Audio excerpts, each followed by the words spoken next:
This is my independent project. Originally, I thought I was going to do a visual arts center, but after considering my kiddos and just thinking about it, I came up with a portable visual arts center, which I'll explain here in a bit. But first, I wanted to start off with some background information about our program.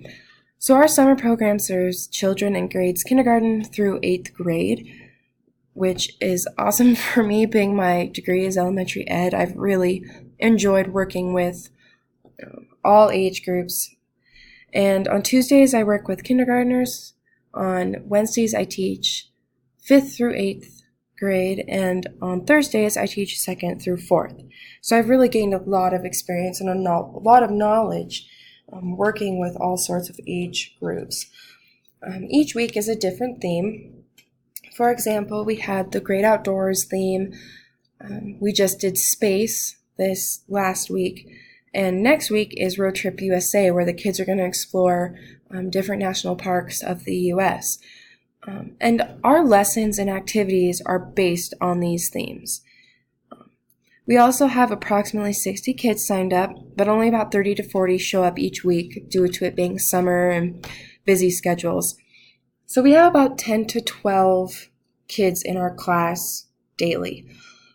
We have an after-school program for children whose parents work until 5, and that's my inspiration for this project. I work after-school program on Tuesdays and Wednesdays. So my reasoning behind the project, for this program, we borrow other teachers' classrooms. And so we don't have a lot of room to create our own spaces and our own centers. We just kind of have to work with their setup because we can't change things too much. We incorporate art every day through various literacy activities and STEM projects, but we just don't have centers for the children to just go and create and explore and experience. And so that's where some of my inspiration came from, is that we don't have a center anywhere, but I didn't want to necessarily incorporate it into regular summer program because these teachers work so hard and they have everything planned, and I didn't really want to just come in and just do my own thing because I'm the floating teacher. And so they already had their stuff figured out. So I thought, you know what, I'll do this during after school program because I work that program Tuesdays and Wednesdays, which means I'm in charge. And so I can incorporate my project a little easier, so I'm not disrupting anything someone had planned.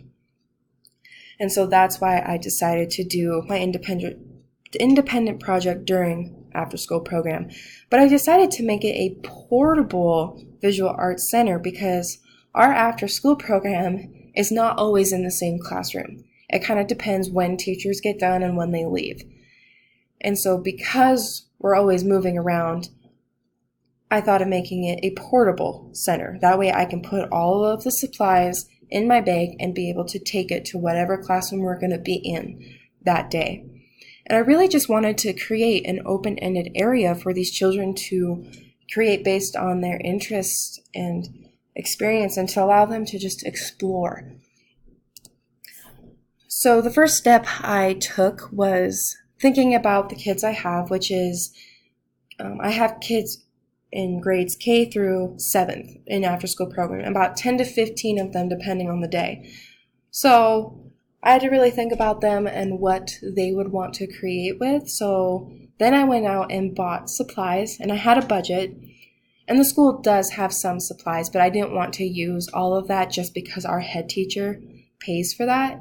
And so I needed to bring my own supplies, and so that's what I did. It was a little bit challenging because there was a limited selection at the local Walmart, and I live 60 miles away from it, so it was kind of hard to get there in the first place, and I just kind of had to work with what I had. But I did try to find different textures and colors and a variety of options for the kids to use. So some of my different supplies included colored pencils, markers, crayons, scissors, pattern scissors, and printer paper, which the school all had those. And then I went ahead and bought construction paper, foam paper, beads, sequins, pipe cleaners, wiggly eyes, Play-Doh, and glue, which the school already had glue, but they go through that pretty quickly. So I bought a pretty big jug to make sure we always had some on hand. So I took some pictures of the supplies so you can have an idea of what I'm talking about. These compartment circle things are the schools. Our head teacher bought those for summer program, and that way the kids always have colored pencils, markers, crayons, glues, scissors, tape. So those are in every single classroom. So what I did was I bought all this other supplies to add to that. That was kind of the base of the Visual Arts Center, since every classroom has one, and so I just added to that by buying this other supplies. So I have construction paper of all sorts of colors, assorted sequins, the foam sheets, different color beads, wiggly eyes, pipe cleaners, and then the Play-Doh, which the school did have Play-Doh. And so those are some of the supplies that I had in my portable visual arts center, and all of them fit into my big bag, and I would just carry that around to whatever classroom we were in that day. So here's some of the creations that the kids made, and again, it's kindergarten through 7th grade, so I really had a wide age range of kids, and they were all creating. So here, this was created by a first grader, a male first grader, and I really like this one because you can see he's starting to recognize patterns, and so his beads are in a pattern. Here, a 6th grader made this, Always Be Happy, and then we have a kindergartner's little monster here, and she included the wiggly eyes and the sequins, and you can see here she had used the pattern scissors, and let me tell you, those kindergartners love the wiggly eyes and the sequins. But the sequins were a little bit of a pain to pick up. They picked up the best they could before their parents came, but I was finding sequins everywhere in that classroom. So that was kind of fun. But here we have a bracelet, which it looks like this first grader intertwined it with beads. Here's some more creations. We have another bracelet. We have more sequins by kindergartners. This 2nd grader made a broken-hearted monster with feet. That's what she wrote on her paper. And then a kindergartner made this for me. She asked me what my first name was, and I just said Miss Spiker because that's what she's supposed to call me. So you can see here she's writing M's, and so she was practicing her capital letters, which I think is awesome since that's what we were working on that day. So I made a lot of observations during this time with them. The big one is that the kids were super excited. And the big kids too, not just the littles. And I thought that was awesome. And I think that big kids were so excited because during regular school, they don't get opportunities to just create because, teachers have to focus on the curricula and prepping them for tests and things like that. And so they were excited to finally just be able to sit down and create something. And a lot of them were telling me how, well, we don't have this at home. This is awesome.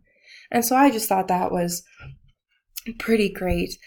And they used a variety of materials. All of the materials were opened on the first day. And first grade or kindergarten through 7th grade, they were all using different things. So I thought that was really cool. And there was a lot of interaction between the children. Big kids were talking to little kids. They were sharing. It was a really cool thing to witness. And then the children also stayed busy for a majority of the 2 hours of after-school program or until their parents came, which I thought was awesome. They literally created for about an hour and a half. And I think it's because they never get to do this. Because during after-school program, they get to go outside and they get to play educational games on the iPads and board games and things. So I was a little bit surprised and taken away that all of them wanted to create instead of play iPads or go outside like they normally do. So that was really neat. My big takeaway from this project, it allowed me to physically see the benefit of open-ended art. The kids were so excited to show me what they made all the time. It showed me the importance of promoting art for children of all ages. Seeing the excitement in those older kids just made me realize that if I end up teaching 6th grade or 7th grade, that I still need to probably have a visual arts center because they still need time to explore and create themselves. One thing I did learn is I need to plan better for my future classroom. I need to plan on getting more supplies. That's one area I felt like I could have done better on, which is a little bit hard because of where I live and how remote it is. But for my future classroom and for summer program, if I am asked to teach again, that's something I want to focus on, is adding supplies to my portable visual arts center. An important thing too is I gained more experience, not only teaching all of the age group of kids, but I learned a lot from this class and from the textbook, and I was able to apply it. And that's important to me, is hands-on learning, because I was able to experience all the things we were learning about in class. And most importantly, the children loved it. I think that's the most important thing of this whole entire project, and that's what I took away from it, because I'm doing this for them. This wasn't for me, this was for them, and they loved it, and that's huge to me. So I'm going to keep implementing this portable visual arts center for the next 2 weeks of summer program when I'm working after school, and hopefully I'm asked to teach again next summer and I can incorporate it even more into hopefully regular summer program. And so I'm just really excited about it, and I know this is something I will use in my future classroom, and I really appreciate everything I learned in this class, and I can't wait to apply it to my own classroom someday.